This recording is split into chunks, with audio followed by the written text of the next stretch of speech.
살아계신 하나님 말씀은 신약성경 마가복음 14장 4절 한 절 보겠습니다. 죄송합니다. 6절 보겠습니다. 6절 14장 6절 한 절 보겠습니다. 살아계신 하나님 말씀은 신약성경 마가복음 14장 6절입니다. 신약성경 책 79페이지 되겠습니다. 같이 읽습니다. 시작. 예수께서 이르시되 가만두라 내가 어찌하여 그를 괴롭게 하느냐 그가 내게 좋은 일을 하였느니라. 아멘. 한 번 더 읽습니다. 시작. 예수께서 이르시되 가만두라 너희가 어찌하여 그를 괴롭게 하느냐 그가 내게 좋은 일을 하였느니라. 아멘. 이 말씀을 본문으로 해서 어찌하여 이 향유를 허비하는가, 제목은 4절에 있습니다만 어찌하여 이 향유를 허비하는가 라는 제목으로 함께 은혜 나누기로 합니다. 3절부터 5절까지 한번 같이 읽도록 하겠습니다. 오늘 본문 말씀 전에 3절 5절 같이 읽습니다. 시작. 예수께서 베다니 나병 환자 시몬의 집에서 식사하실 때에 한 여자가 매우 값진 향유 곧 순전한 나드 한 옥합을 가지고 와서 그 옥합을 깨뜨려 예수의 머리에 부으니 어떤 사람들이 화를 내어 서로 말하되 어찌하여 이 향유를 허비하는가. 이 향유를 300데나리온 이상에 팔아 가난한 자들에게 줄 수 있었겠도다 하며 그 여자를 책망하는지라. 이런 말씀. 그러니까 예수님께서 이제 베단이라는 마을에 이제 나병 환자 시몬의 집에서 식사를 하고 계셨어요. 근데 한 여자가 와서 매우 값진 향유, 여기서 이제 나드 한 옥합이라고 했어요. 한 옥합. 이제 이거는 뭐냐면 한 옥합이라는 건 뭐냐면요, 이제 아주 이 기름이 이 향유가 엄청 비싼 거라. 5절에도 보면 300데나리온 이상의 팔아 이렇게 했어요. 가격이 적어도 300데나리온이에요. 한 데나리온은 당시 어른의 하루 품삯이에요. 오늘날로 한 사람은 한 1데나리온은 10만 원에서 15만 원 사이 되겠죠. 12만 원 정도 잡으면 300데나리온은 얼마죠? 3,600만 원이 되죠. 이 3,600, 그러니까 오늘날로 얘기하면 3,600만 원에 해당하는 아주 거금이에요. 매우 값진 향유. 5절에도 300데나리온 이상 이렇게 얘기를 했어요. 그래서 여자를 책망을 합니다. 그러니까 이 여인이 예수님께 아주 값진 향유를 가지고 와서 옥합을 깨뜨려서 예수님의 머리에 부으니까 어떻게 됐겠어요? 머리로부터 쭉 흘렀겠죠. 그러니까 그거를 보니까 막 사람들이 화를 내는 거예요. 화를 냈다 그랬죠. 4절에 어찌하여 이 향유를 허비하는가. 오늘 말씀의 제목이 어찌하여 이 향유를 허비하는가. 이때나 지금이나 사람들의 마음이 다 돈에 취해 있어요. 돈에 취해 있어요. 이 여인은 예수님께 받은 은혜가 너무 귀해가지고 자기가 가지고 있는 이 나드 한 옥합, 이 귀한 향유를, 값비싼 향유를 예수님의 머리에 부어드렸어요. 아깝지가 않았던 거예요. 그런데 돈에 취한 이 세상의 눈으로 볼 때는 이게 3,600만 원으로 보인 거예요. 그래서 얘는 책망을 합니다. 그리고 이렇게 이유를 대요. 300데나리온 이상에 팔아서 굳이 쓰지 왜 그러느냐는 얘기예요. 그때 예수님의 대답이 6절이었어요. 제가 한 번 더 읽습니다. 가만두라 너희가 어찌하여 그를 괴롭게 하느냐 그가 내게 좋은 일을 하였느니라. 예수님은 이 값진 향유를 예수님께 드린 이 여인의 마음을 봤어요. 7절에 이렇게 말씀을 했습니다. 같이 읽겠습니다. 시작. 가난한 자들은 항상 너희와 함께 있으니 아무 때라도 원하는 대로 도울 수 있거니와 나는 너희와 항상 함께 있지 아니하니라. 그는 힘을 다하여 내 몸에 향유를 부어 내 장례를 미리 준비하였느니라. 아멘. 여기까지 있습니다. 예수님의 장례를 준비했다고 말씀을 해주시고 이제 얼마 후 지나면 이때로부터 일주일이 지나면 예수님은 십자가를 지게 되어 있었죠.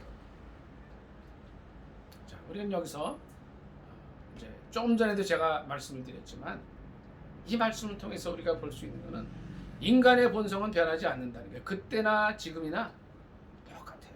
왜요? 돈에 취해 있습니다.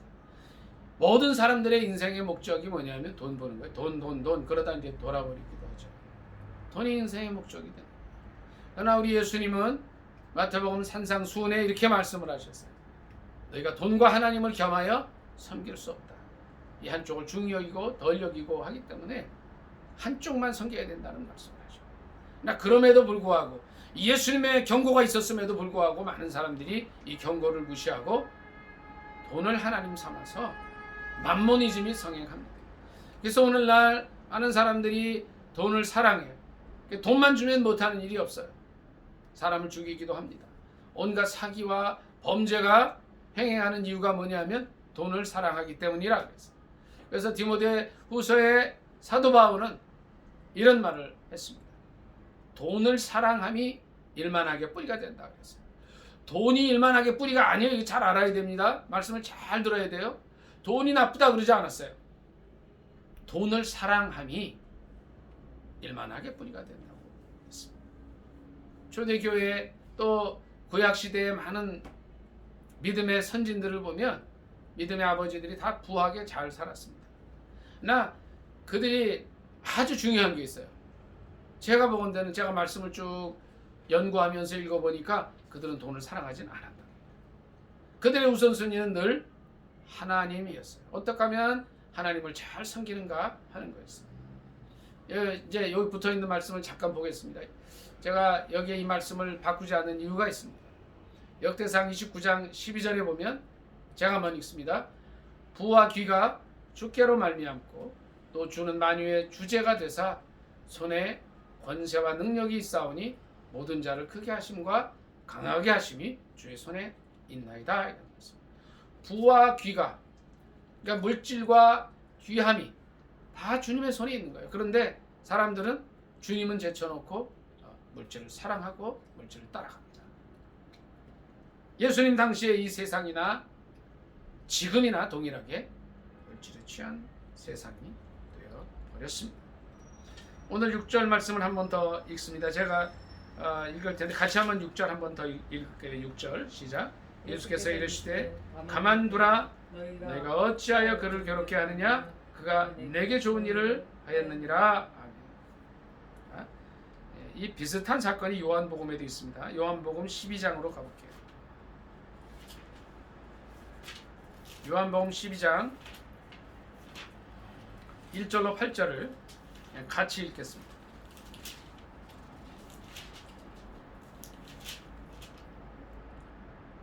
신약성경 166페이지 되겠습니다. 시작. 6월절 엿새 전에 예수께서 베다니에 이르시니 이곳은 예수께서 죽은 자 가운데서 살리신 나사로가 있는 곳이라. 거기서 예수를 위하여 잔치할세 마르다는 일을 하고 나사로는 예수와 함께 앉은 자 중에 있더라.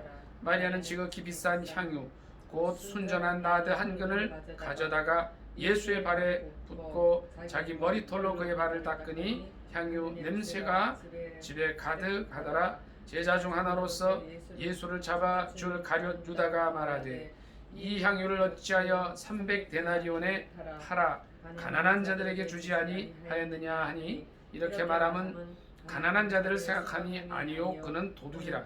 돈꾀를 맞고 거기 넣는 것을 훔쳐감이라라. 여기까지 있습니다. 그는 도둑이라. 그러니까 요한복음에도 비슷한 사건이 있어요. 물론 정황은 다르죠. 요한복음에서는 이제 발에 예수님의 발에 부었는데 마가복음에서는 이제 머리에 부어요. 근데 이런 차이는 있을 수 있는데 300데나리온은 동일하죠.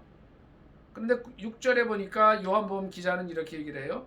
이렇게 말하면 가난한 자를 생각함이 아니었다는 거예요. 그건 도둑이었다는 거예요. 돈꾀를 맞고 거기 있는 것을 훔쳐 갔다. 이제 이걸 알고 있는데 여기다 기록을 해놨어요. 자, 여기서 오늘 본문 말씀 마가복음 14장의 4절에 어떤 사람들이 화를 내어 말하되 어찌하여 이 향유를 허비하는가 얘기한 것은 뭐냐면 이제 다른 생각이 좀 있었다는 거죠. 요한복음에서는 그는 도둑이라 그러면서 이제 돈꾀를 맞고 고기 넣는 것을 훔쳐갔다고 했어요. 자, 두 번째는, 첫째는 제가 그 말씀을 드렸어요. 돈에 취한 세상이다. 그때나 지금이나. 두 번째는 신뢰를 상실했다는 거예요. 예수님의 제자 중에 한 사람이었지만 예수님께도 신뢰를 상실했고 많은 사람들이 그를 보고 있었어요. 오늘날 우리는 이 시대가 신뢰를 상실한 시대임을 알 수가 있어요. 저도 그래서 어떻게 하면 이 신뢰를 잃지 않을까 노심초사하고 있어요. 그러나 많은 사람들이 서로 믿을 수 없는 사회가 되도록 이렇게 해갑니다. 말은 번지르르하게 얘기를 해요. 화를 내면서 그래요. 어찌하여 향유를 허비하는가. 그러나 그 속은 뭐였냐면 딴 생각이 있었다는 거예요. 우리의 삶 속에 이런 서로 신뢰를 이제 상실하고 또 피차간에 신뢰를 줄 수 없는 그런 세상을 만들지 않았는가 생각을 해 보아야 합니다. 우리는 늘 주님께서 우리를 어떻게 바라보시는가를 생각해요. 사람이 보고 안 보고가 아니라 주님께서 우리를 보실 때에 어떠한 눈으로 보시는가.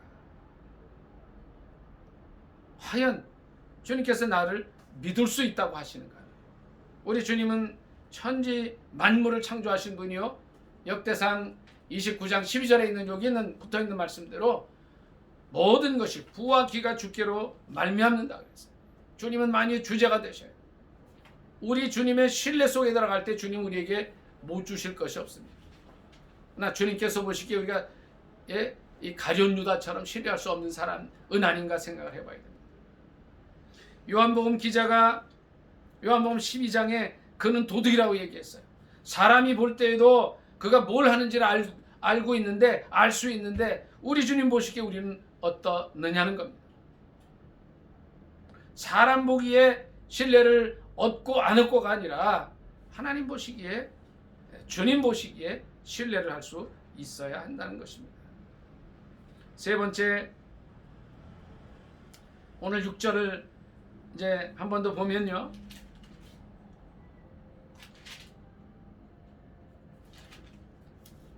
6절로 8절을 다 같이 한번 같이 읽습니다. 마가복음 14장 6절로 8절입니다. 시작. 예수께서 이르시되 가만 두라. 너희가 어찌하여 그를 괴롭게 하느냐. 그가 내게 좋은 일을 하였느니라. 가난한 자들은 항상 너희와 함께 있으니 아무 때라도 원하는 대로 도울 수 있거니와 나는 너희와 항상 함께 있지 아니하니라. 그는 힘을 다하여 내 몸에 향유를 부어 내 장례를 미리 준비하였느니라. 아멘. 자, 8절에 주님은 그 여인을 이렇게 평가를 하셨습니다. 힘을 다하여 내 몸에 향유를 부었다 하셨습니다. 가장 귀한 것, 이것이 가장 귀한 이유는요, 300데나리온, 한 데나리온 이게 당시 어른 품삯인데 오늘 돈으로 12만 원을 잡았을 때 3,600만 원이라는 거금은요, 평생 이 여인이 모은 거예요. 그렇죠? 평생 모은 것을 힘을 다해서 드렸다는 것은 그가 마음을 주님께 드렸다는 것은, 주님은 우리의 마음을 받기를 원하십니다. 진짜요. 이 예배도 마찬가지. 오늘 1시 정각에 시작해서 너무 감사한데요, 늘 이 시간에 예배를 드릴 수 있어야 돼요. 왜요? 마음을 드려야 되기 때문에. 적어도 1시 맞추려면 이제 12시부터 예배는 준비해야 돼요. 아니면 11시 반쯤부터 준비해서 청소하고 한 이런 과정들이 있어야 돼요. 물론 그것이 당연한 거지만 실은 쉽지가 않습니다. 이 일뿐 아니라 우리의 삶 전체가 실은 주님께서 우리의 마음을 주님께 드리기를 원하시는 겁니다. 아브라함이 가장 사랑하던 자식이 있었어요. 그 아들은 아브라함이 100세 때 낳은 아들이에요. 성경에 나이는 기록이 되어 있지 않지만 약 20세 청년쯤 되었을 때, 아브라함의 나이 120세가 되었을 때 주님께서 요구를 하십니다. 내 아들을 언제나 드려라 하는 요구를 하셨습니다. 이해할 수 없는 그런 요구였고, 또 상상할 수 없는 그런 명령이었지만 아브라함은 바로 순종해서 모리아산은 하나님께서 모세에게 명하셨던 산이에요. 그 산에 가서 이 아들 이삭을 묶어놓고 번제로 드리려고 칼을 든다. 그때에 하나님께서 아브라함을 하늘에서 급히 부르십니다. 아브라함아 아브라함아 부르십니다. 이제야 내가 나를 경외하는 줄 알아. 자, 가끔 이러한 사건처럼 주님께서는 우리에게 가장 귀한 것을 마음으로 드리기를 원하실 때가 있습니다. 어떨 때는 우리의 인생 전체를 요구하실 때가 있어요. 그러나 이 아브라함과 이삭의 사건, 모리아산에서 이삭을 하나님께 드리고자 했던 이 사건에 드리라고 하셨던 이 사건에서 볼 수 있지만 실은 하나님께서 우리에게 요구하는 것은 우리의 귀한 것을 받으려 하심이 아니라 더 좋은 것을 주시기 위함입니다. 이 여인이 힘을 다해서 예수님의 장례를 준비하고 예수님의 몸에 향유를 부었을 때 300데나리온, 우리 돈으로 계산하면 약 3, 4천만 원의 큰 값이 나가는 향유를 부어드렸을 때에 주님은 그 여인의 마음을 보십니다. 예배도 마음으로 드려야 됩니다. 우리의 생도 마음으로 하나님께 드려야 됩니다.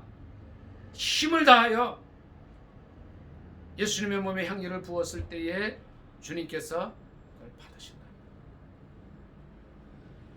마음을 드리기를 원하신다는 것. 첫 번째, 그때나 지금이나 온 세상은 돈에 취해 있습니다. 돈을 사랑하며 일만하게 뿌리라고 했어요.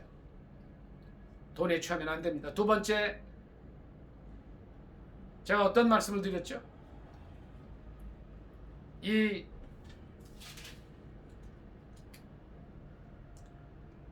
예수님의 제자들 책망하던 그가 뭐예요? 문제가 뭐예요? 신뢰를 상실한 세상입니다. 오늘도 똑같습니다. 우리의 신뢰가 사람들에게뿐 아니라 하나님 앞에 올바른가를 봐야 돼요. 우리가 신뢰를 잃지 않았나 살펴보아야 합니다. 세 번째는 이 여인이 마음을 드렸다는 것. 형식이 아니라 마음을 받기를 원하십니다. 네 번째, 9절 다 같이 한번 읽도록 하겠습니다. 마가복음 14장 9절입니다. 같이 읽습니다. 시작.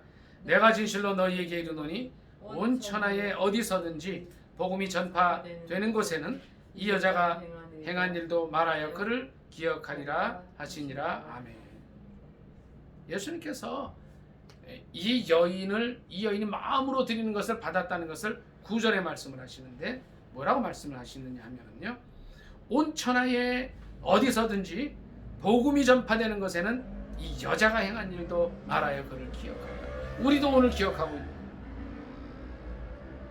이 여인의 행위가 아무것도 아닌 것 같았지만 이름도 잘 알지 못하는 한 여인인데 예수님 이후에 2000년이 지난 오늘 우리도 이 사실을 서로 얘기하면서 이 일들을 기억하게 하신 것입니다. 온 천하에 어디서든지 복음이 전파되는 곳에 이 여자가 행한 일도 말하여 그를 기억하리라 말씀하십니다. 여기서 중요한 것은 그를 기억하리라는 것보다 주님께서 이 여인의 헌신을 받으셨다는 거예요. 성경에 보면 최초의 살인자 가인 이야기가 나옵니다. 가인과 아벨이 어느 날 이제 자신이 열심히 경작한 것, 열심히 이렇게 기른 소초를 가지고 하나님께 예배를 드립니다. 가인은 농산물을 가지고 하나님께 드리고 그의 동생 아벨은 양을 잡아서 이제 하나님께 번제를 드립니다. 제사를 드렸는데 하나님께서 가인의 것은 받지 않으시고 아벨의 걸 받으시고, 그 차이가 뭐냐는 거예요. 그 뒤에 히브리서 11장에 히브리서 기자는 이렇게 얘기를 합니다. 믿음으로라는 말이 있습니다. 믿음으로 했을 때, 다시 말하면 조금 전에 말씀드린 대로 마음으로 하나님께 드릴 때에 그것을 주님이 받으신다는 겁니다. 마가복음 14장 9절에 온 천하에 어디서든지 복음이 전파되는 것에 이 여자가 행한 일도 말하여 그를 기억하리라고 하는 말씀은 주님께서 받으셨다는 것입니다. 여러분 잘 들으셔야 돼요. 예배는 드리는 게 중요한 게 아닙니다. 하나님께서 받으시느냐가 중요합니다. 이걸 잘 기억하셔야 돼요. 예배 안 드려도 돼요. 더 중요한 게 뭐냐면 물론 그렇지 김병록 목사 드리지 않아야 된다 그랬다 드리지 말라는 게 아니고 중요한 것이 하나님께서 받으시는 예배를 드려야 된다. 가룟 유다 같은 사람이 얼마나 예수님을 쫓아다니면서 예수님 배우려고 애썼겠어요. 많은 사람들이 복음서에서 이 가룟 유다의 행적을 전부 기억했을 때에 오늘날 예수님의 12제자가 죄송합니다. 12제자가 삼성이나 대기업을 보면 가룟 유다 외에는 들어갈 사람이 없다는 거예요. 그 정도로 똘똘하고 머리도 좋고 탁월한 사람이었다는 거예요. 그런데 그는 예수님을 이제 은서른양에 팔아버립니다. 그의 삶, 그의 예배를 주님이 받지 않으셨다는 거예요. 조금 전에 말씀드린 대로 가인과 아벨의 예배에서 가인을 받지 않으셨다. 왜 아벨을 받으셨어요?